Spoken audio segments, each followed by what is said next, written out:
First time I had a drink, I believe, was the first part of October in 2010. It would have been my freshman year of college. I remember having my first mixed drink in the back of a pickup truck in Stillwater, Oklahoma.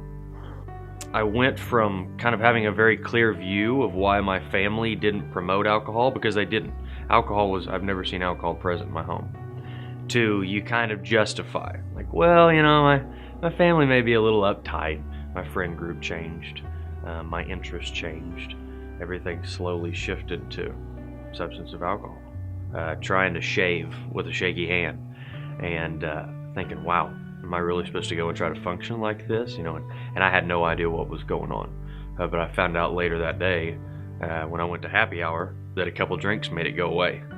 And from that point to about September 30th of that year, so about a 4-month span, I had alcohol in my system 24 hours a day.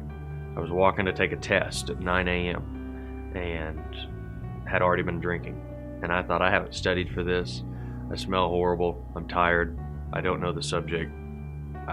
And I think I'm going to die if I keep doing this. I knew I couldn't go on drinking, and I certainly knew I couldn't quit. And that's a really bad place to be, was waking up, drinking on the way to work.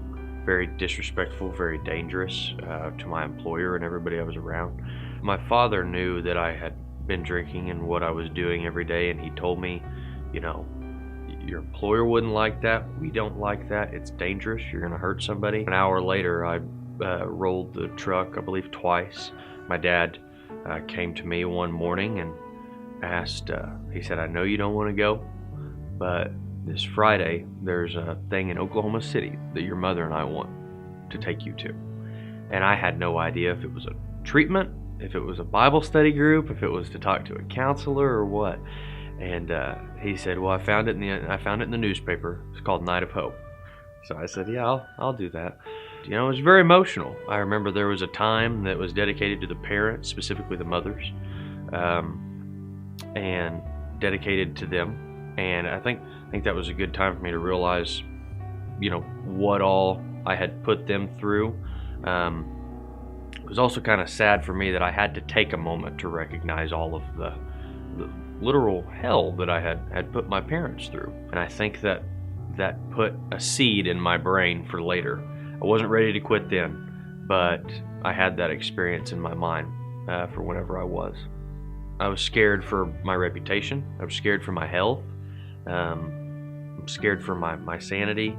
And I checked into Rob's Ranch Treatment Center on December 23rd. There was a little bit of a wait, 2 days before Christmas. Of course, family, 35 members of my family had to plan around me and my addiction, so we had Christmas early so Blake could go get treatment. I love it if I ever come across a person and I'll share with them my story and they're surprised or they're shocked, because I want people to know that this disease knows no persons. It can happen to anybody. It does happen to anybody, but I also want them to view me as an example of, put in a little bit of humility, be willing to do the things that the program asks and the things that the Lord asks, and He'll give it all back to you. I hope that's my legacy, and certainly with the men that I've met and the relationships that I've made, I hope that they know that from now on, I'm a resource to them.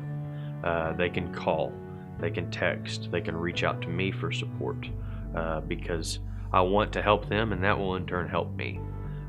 I just, I want to be a servant. I want to be a servant for the Lord, and I hope that's my legacy. My name is Blake Wieland, and I'm a hope dealer.